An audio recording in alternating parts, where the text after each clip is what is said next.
তুমি হয়ে ভদ্রাকারী নিজের ভক্তকে বলি খেলে তুমি নরবলি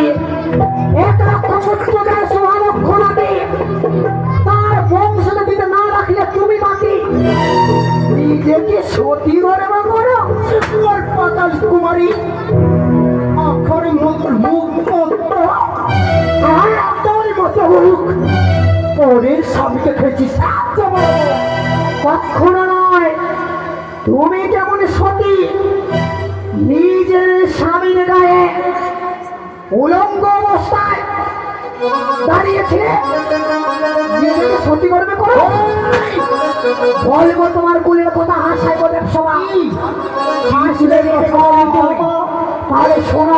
কৈলাসপুরি ভেঙে যাবে গো মামের পিস করে আঘাত নেই। আরে মাতা মাতে কেমন সতী আরে মাতার হলো কিবাগতি অশুনিতে কর্ণ চলা অশুনিতে কর্ণ চলা